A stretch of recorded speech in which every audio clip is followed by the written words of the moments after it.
Vamos por el tercio final, coherencia y cohesión textual.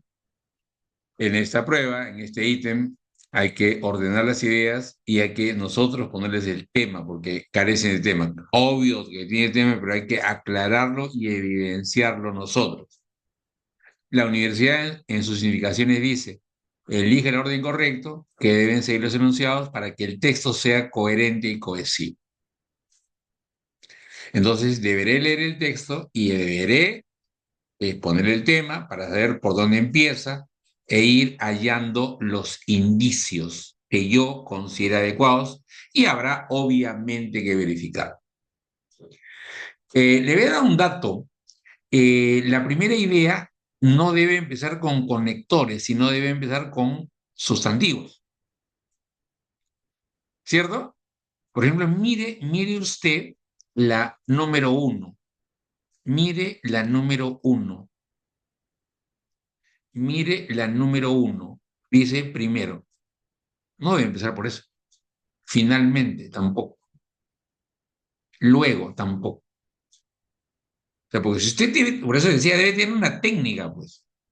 En cambio, el que lee todo, cuando lee, se da cuenta cuál es la primera. El que no se da cuenta, busque otra técnica. El profesor no puede empezar ni con la uno ni con la 2, ni con la 5. Claro. Debería empezar, si usted analiza la 3 y la 4, con la 3. Porque tiene un sustantivo, la estructura de las revoluciones científicas. Miren eso. ¿Ve? Lo vamos a probar. ¿Eh? ¿Y qué es la clave? No, hay que tener indicios evidentes, con pruebas, con razones. Le estoy diciendo, le estoy manifestando. La primera idea suele contener un sustantivo, no empieza con conectores. A ver, vamos a leer primero, ¿ya? Vamos a leer primero. Uno, primero se establece un paradigma o modelo de investigación que los científicos usan para investigar y resolver problemas. Finalmente, se produce una revolución científica cuando uno de los nuevos paradigmas sustituye al paradigma tradicional. En la estructura de las revoluciones científicas, Kuhn establece que la ciencia se da en determinadas fases. En la crisis abundan nuevos paradigmas que compiten entre sí y cada uno trata de imponerse. Luego el paradigma, que no es capaz de resolver un problema nuevo, entra en crisis. ¿Ya está? Si yo leo, pareciese que la 3 es introducción. Si la 3 es introducción, debería con esa abrir el texto. Ahora vamos a ver la 3, introducción, ¿ya? Vamos a ponerlo ahí. Y entonces debería yo verificar si hay alguna que empieza con 3. Y si hay una. Pero a mí me han dicho que cuando hay un numerito que se repite más en las alternativas, con ese empieza. No necesariamente. Ese texto no puede empezar con la 5, ¿eh? Profesor, pero hay una sola. Entonces, ¿qué hago? Si tengo que hay una sola que empieza con 3, verifico. Ahora, había otros mecanismos. Hay un criterio que dice que las palabras que están al final de una oración, de una idea, suelen ser las primeras de la subsiguiente. Mire, acá termina hablando de crisis y la 4 empieza hablando de crisis. Debería ser 5-4. Mire, y eso confirma lo que estamos haciendo. Profesor, ya me he dado cuenta que en la 2, porque dice finalmente es la última. En este caso sí, la última. Llegas otra vez confirmado, ¿eh? Por eso le decía que en estos ejercicios hay muchos indicios.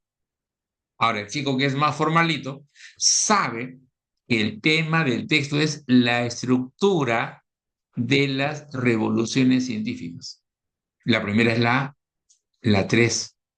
Y con todos esos indicios vamos a probar la C, vamos a ver si es cierto.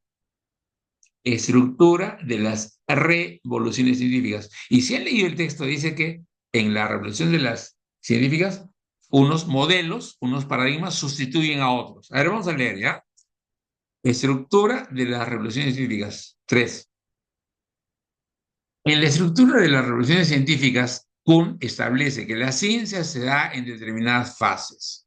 Primero, se establece un paradigma modelo de investigación que los científicos usan para investigar y resolver problemas. Luego, el paradigma que no es capaz de resolver un problema nuevo entra en crisis. En la crisis abundan nuevos paradigmas que compiten entre sí y cada uno trata de imponerse. Finalmente, se produce una revolución científica cuando uno de los nuevos paradigmas sustituye al paradigma tradicional. Bestial, se acabó. Otra vez, sigo diciendo, la primera idea debe contener un sustantivo. Mira lo que dice acá.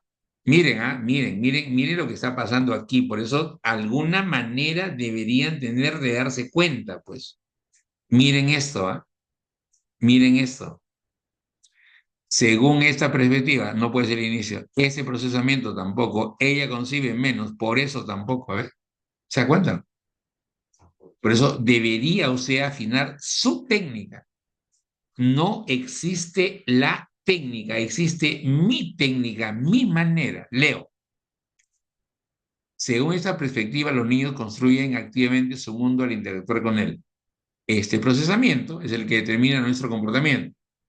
Ella concibe al sujeto como un procesador activo de estímulos. Por eso el rol de la acción es relevante en el proceso de aprendizaje. La psicología cognitiva se preocupa del estudio de procesos tales como el lenguaje, la percepción, la memoria, el razonamiento y la resolución de problemas. Entonces yo aquí debería poner como tema el estudio o la preocupación, el estudio de la psicología cognitiva. Y la 5 es introducción. O por lo menos me parece, veamos si hay una, miren. Pero, ¿y la clave? No sé, pues habrá que verificar. Y podría continuar con la uno, perdón, con la 3, sí, porque dice la psicología cognitiva se preocupa de eso. Y la 3 dice, ella concibe, ¿quién ella? La psicología cognitiva. Y la 3 dice, ella concibe al sujeto como un procesador. Este procesamiento, 5 3 2 sigue. Según esta perspectiva, los niños construyen y uno, y esto termina definitivamente en la 4 porque la 4 es una conclusión. Se acabó. ¿Podremos verificar? Vamos a hacerlo. Estudio de la psicología cognitiva. La psicología cognitiva se preocupa del estudio de los procesos tales como lenguaje, percepción, memoria, razonamiento y resolución de problemas. Ella, la psicología cognitiva, eso es una anáfora, concibe al sujeto como un procesador activo de estímulos. Este procesamiento es el que determina nuestro comportamiento. Según esa perspectiva de la psicología cognitiva, los niños construyen activamente su mundo al interactuar con él, con ese mundo. Por eso, consecuencia, conclusión en ese caso, el rol de la acción es relevante en el proceso de aprendizaje. Se acabó. Sigamos. Leamos, leamos. Es el principal argumento físico que esgrimen los que defienden la posibilidad del viaje en el tiempo. La forma más lógica de hacerlo, indican, sería localizando y cruzando estos agujeros de gusano. Los agujeros de gusano son una consecuencia de la teoría de la relatividad de Einstein. Esa hipótesis supone una especie de puente entre las dimensiones de espacio y tiempo. En principio se trata de una hipótesis todavía no demostrada. Si va adquiriendo maestría, en este contexto, la 3 tiene toda la pinta, toda la traza de ser una introducción. Y el tema es la utilidad o la posibilidad de los agujeros, ¿no es cierto? La utilidad de los agujeros de gusano. Porque si hemos leído en ese texto, los agujeros de gusano son una hipótesis que permite trasladarse a través del tiempo. La 3, veamos si hay alguna que empieza con 3. Sí hay. Y otra vez hay una sola. Profesor, pero la que tiene mayor número es la 4. Sí, pero la 4 empieza con esa hipótesis y no hay ninguna anterior que diga esa hipótesis. Empieza con 3. Vamos a ver. A. Y la 2 es la conclusión. La 2 es la conclusión. Hay que aprender a reconocer las cosas y hay que verificación. Vamos a leer la B, que parece que es la clave. La utilidad de los agujeros de gusano. Empiezo con la 3. Los agujeros de gusano son una consecuencia de la teoría de la relatividad de Einstein. En principio, Se trata de una hipótesis todavía no demostrada. Esta hipótesis, mire, ¿ve? Esta hipótesis supone una especie de puente entre las dimensiones de espacio y tiempo. Es el principal argumento físico que esgrimen los que defienden la posibilidad de viaje en el tiempo. Termina. La forma más lógica de hacerlo, indican, sería localizando y cruzando estos agujeros. Se acabó el texto. Muy bien. Pregunta 36. Los delfines, al parecer, no temen a los humanos. Este acercamiento los hace víctimas de la red de los barcos pesqueros. Es frecuente verlos acercarse a los delfines, a las embarcaciones, realizando vistosos piruetas en la proa. Según la bióloga marina Karen Prior de Hawái, estos acercamientos han cambiado en los últimos años. Eso no significa que no se acercan a los barcos de pesca, lo hacen, pero los delfines, pero siempre por la banda segura que es estribor el lado derecho. Profesor, yo acá pondría como tema el acercamiento de los delfines a los humanos. Excelente, el tema es suyo, pero debería usted globalizar el texto. Acercamiento de los delfines a los humanos. Y en ese contexto, tengo la impresión de que la uno es la introducción. En ese contexto. Uy, sí hay dos.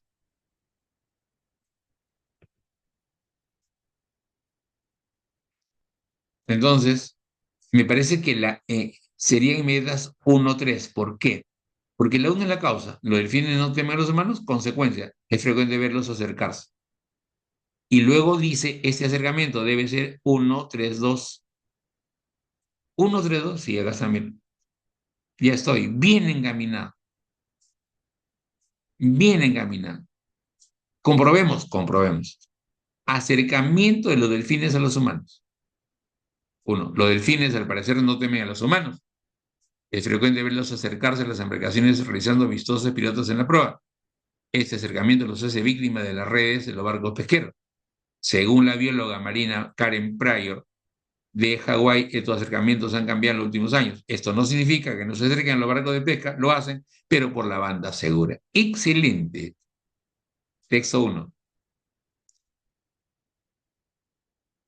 Leamos todo y analicemos. Si el texto en día del examen se le presenta sencillo, tómelo todo simple y conteste. Si el texto se le complica, recomendación, divide el texto en ideas, analice cada parte, luego sintetice y tiene igual el texto. Se demorará un segundo más, 2 segundos más, pero la gracia es ingresar. Texto. También hay que subrayar, entre las múltiples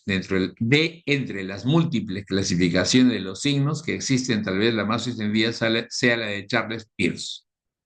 Este divide los signos en íconos, señales o indicios y símbolos. Distinción que se ha generalizado en el ámbito de la semiótica y que está fundamentada en la relación que se establece entre el signo y el objeto. Si la relación es de semejanza, hablamos de un ícono, fotografía, estatua, mapa. Si la relación es de causalidad, causa-efecto, o simplemente de continuidad, tenemos un indicio o señal.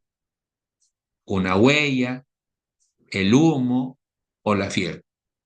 Finalmente, si la relación es convencional, o sea, por acuerdo de la gente, nos hallamos ante un símbolo, la palabra signo, ¿no es cierto? Nos hallamos ante un símbolo. Ejemplo, la palabra signo o la fórmula H2O son símbolos. El texto habla de qué? De las clasificaciones de los signos. Y según este texto, los signos se clasifican en tres. ¿Cuál es un signo? El icono. Otro signo. ¿Cuál es el otro signo? Indicio o señal. ¿Cuál es el otro signo? ¿Cuál es? Un símbolo. Y por si acaso, acá lo decía, icono, señales o indicios y símbolos, los tres. Ahora, si usted es más despierto, el icono, ¿cuándo será? Cuando haya una relación de semejanza. El indicio, ¿cuándo será? Cuando haya una relación de causalidad. El símbolo, ¿cuándo se da? Cuando hay una relación convencional. El símbolo es convencional. El icono es de semejanza, ¿sí? Y el indicio señal es de causalidad. Ahí está el texto. El texto habla de la clasificación de los signos. Son tres. Ícono, ¿sí? Ícono, indicio, señal y ¿qué más? ¿Cuál es el otro? Signo. Perdón, símbolo, ya está.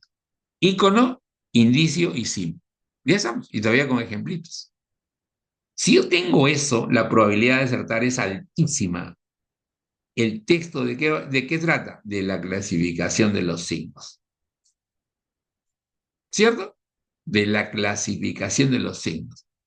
Buenazo ese tema. Entonces, si no hay eso exactamente en las narrativas, debo demostrar mi habilidad de parafraseo. ¿Dónde hay clasificación de los signos? Acá. Ahí, claro, concepción triádica. ¿Qué cosa es triádica? Tres. Del signo, ¿según quién? Peirce. Triádica 3, sí, triádica 3. La concepción triádica del signo según Peirce. ¿Cuáles son los signos? Íconos, indicios y símbolos. Se acabó. Sigamos. Cuando el signo señala una relación directa, directa, ¿cuál será directa? ¿La de semejanza, la de causalidad o la de el símbolo? Debe ser la de semejanza. ¿Y cuál es la de semejanza? ¿Cuál es? El ícono. Directa, se semeja. Un estatus, ¿no? Se semeja. Directa es. No hay más vueltas que dar. Sigamos. A ver, leamos todo. Le decía, si usted tiene ya su preparación avanzada, lea todo y lo va a entender. Si no, habrá que tranquilo partirlo en ideas y luego resumir todas y tener igual la visión global del texto. A ver, texto. Un asunto que suele provocar debates de larga duración y de escaso acuerdo es el que se cuestiona sobre los límites y fronteras que deben establecerse para diferenciar la mitología de la región. El reto es complicado, acaso innecesario, puesto que ambas materias, mitología y religión, discurren por senderos que se entrecruzan con suma frecuencia. Deberá aceptarse quizá la inconveniencia de practicar sobre ellas cualquier tipo de microcirugía destinada a separarlas en dos partes autónomas, puesto que su destino individual, como si hubiesen evolución en paralelo, parece condenado a ofrecer conclusiones poco esclarecedoras. En cualquier caso, sí es oportuno recalcar que el mito va más allá de lo religioso, puesto que acostumbra a edificarse sobre bases cuya principal característica no está vinculada con los sucesos de origen sagrado. Entonces, el tema habla de la diferencia entre mito y religión. Y al autor le parece que diferenciar el mito y religión es algo innecesario. ¿Por qué? Porque se entrecruzan con suma frecuencia. ¿Por qué? Porque si quiero separarlas, dice, si quiero separarlas, ¿sí? Voy a pensar que han tenido una evolución y un destino ideal, y eso no es cierto. En cualquier caso, lo que sí el autor repara, porque dice que se han entrecruzado muchas veces, se ha confundido el mito con la religión, lo que sí ha pasado es que el mito va más allá, es más amplio que el religioso. ¿Por qué? ¿Por qué? Porque el mito va más allá de lo sagrado. En cambio, lo religioso solamente se refiere a lo sagrado y el mito va más allá de lo sagrado. ¿Cuál es el tema del texto? La inconveniencia de la separación entre mito y religión. Al autor no le parece adecuado que se separe el mito y la religión. ¿Por qué? Porque se entrecruzan, porque coinciden muchas veces. El texto es argumentativo. El autor opina que es incorrecto separar mito a religión. Tengo la visión global del texto, obviamente a mi manera. Tema. ¿Dónde inconveniencia de la separación? ¿Dónde es en diferencias o interrelación? Vamos, ¿dónde está eso? Interrelación. ¿Por qué interrelación? Porque han tenido en muchos pasajes de su existencia, han discurrido por senderos que se entrecruzan. Entonces, la esencia del texto es la interrelación entre mito y religión, por eso que no es adecuado separarlos, porque se han entrecruzado sus caminos muchas veces. La C. En el texto, el sentido contextual del término condenado. A ver, vamos a ver, condenado. ¿Dónde está condenado aquí? Aquí está. Usualmente viene en negritas, viene en cursivas, pero viene sacado. Si usted tiene el sentido de la palabra bestial, si no tiene, regrese, pero nunca lea solo la línea, sino lea de un poquito antes. Acá, deberá aceptarse quizá la inconveniencia de practicar sobre ellas cualquier tipo de microcirugía destinada a separarlas en dos partes autónomas, puesto que su destino individual, como si hubiesen evolucionado en paralelo, parece condenado a ofrecer conclusiones. ¿Parece qué? Predestinado, ya establecido con antelación. Listo, se acabó. ¿Cómo? Sinonimia contextual. ¿Cómo puedo comprobar eso? Reemplazándolas en el texto. Y un texto parecido. En la antigua Grecia, las fronteras, la separación. En la antigua Grecia, las fronteras entre ciencias y filosofía eran indiscernibles, eran indistinguibles. Los primeros filósofos fueron también, y sin contradicción, físicos, biólogos, cosmólogos. Los filósofos eran científicos. El mejor ejemplo es el de Pitágoras, matemático, científico y fundador de un movimiento filosófico rígido. Era científico y filósofo.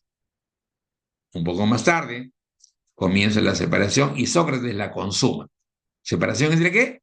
Ciencia y filosofía. La atención de los filósofos se desplaza hacia el hombre interior. El objeto filosófico por excelencia, más que la naturaleza y sus misterios, fue el alma humana. ¿Desde quién? ¿Desde quién? Desde Sócrates. Los enigmas de la conciencia, las pasiones y la razón. Sin embargo, no decreció el interés por la psiquis, que es la psicología, y los secretos del cosmos, que es la ciencia. Platón cultivó las matemáticas, ciencia y la geometría. Aristóteles se interesó en las ciencias biológicas. Con el fin del mundo antiguo se precipitó la separación. Ahora sí, hablan de la separación, ahora sí, de la separación de la ciencia y la filosofía. En el mundo antiguo no estaban separados, porque un científico podía ser filósofo o viceversa. Pero cuando termina el mundo antiguo, ahí sí ya se separa la ciencia y la filosofía. ¿De acuerdo? El tema del texto es la separación entre ciencia y filosofía. Resulta compatible, apúntelo, compatible es lo verdadero. Lo que está de acuerdo con el texto es lo concordante. A ver, en la antigua Grecia los saberes científicos y filosóficos eran irreconciliables. Profe, no entiendo, ¿ah? Ya, dejémoslo, porque vamos a buscar la compatible, no queremos discernir todas. Los filósofos antiguos carecían de interés por los fenómenos falsos. Sí tenían interés por la naturaleza, por los científicos, falso. El interés supremo de la filosofía ha sido revelar el secreto de los cosmos, sí, verdadero. Esto es verdadero. Cuarta, la separación de la filosofía y la ciencia fue inviable en el mundo antiguo. Falso, porque fue viable. Cuando termina el mundo antiguo se separan. No fue inviable, entonces. En el mundo antiguo la ciencia y la filosofía compartían los mismos saberes, en algunos casos sí. Entonces, ¿cuál es la compatible? Compartir los mismos saberes no, solamente se entrecruzaba. ¿Cuál es la única verdadera? El interés supremo de la filosofía ha radicado en revelar los secretos del cosmos. Profesor, eso no era de la ciencia, porque no dice incompatible. Entonces, cuando tú te des cuenta, porque hay que darse cuenta, que de repente lo que estás haciendo no es correcto, vas a tener que revisar. Compatible. A ver, compatible, ¿qué es compatible? Lo verdadero. Y lo verdadero puede ser afirmación o deducción. Si tú tienes un atisbo de duda, tienes que revisar. Porque no puedes marcar por marcar. En la antigua Grecia, los saberes científicos eran irreconciliables, falso. No eran irreconciliables, eran indiscernibles, eran indiferenciables, falso. Los filósofos antiguos carecían de interés por los fenómenos de naturaleza, carecían de interés, falso. Tenían interés, por eso eran filósofos y científicos. El interés supremo y la filosofía radicaban en revelar, falso. ¿Por qué? Porque el texto dice que la filosofía antigua se dedicaba a qué? A estudiar el alma humana. Entonces, no era el secreto del cosmos. Mentira. Cuarta, la separación de la filosofía y la ciencia fue inviable en el mundo antiguo. ¿Inviable? No, porque al final se separaron. Al saca saco, al fin del mundo antiguo, se precipitó la separación. Entonces, ¿eso qué es? ¿Fue inviable? No. A ver, la última. En el mundo antiguo, ¿la ciencia y la filosofía compartían los mismos saberes? Sí. ¿Por qué? Por eso es que filósofos podrían ser científicos y viceversa. La única compatible es esta. Y cuando hablo de verdadera, podría ser una afirmación o una deducción. Excelente, ya está. Ahora sí, del texto se puede aseverar que la filosofía, ¿qué? Vamos, a ver, ¿qué es?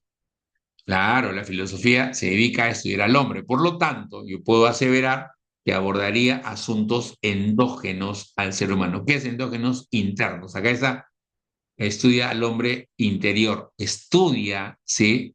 Estudia el alma humana, estudia el interior del ser humano. Correcto. Listo.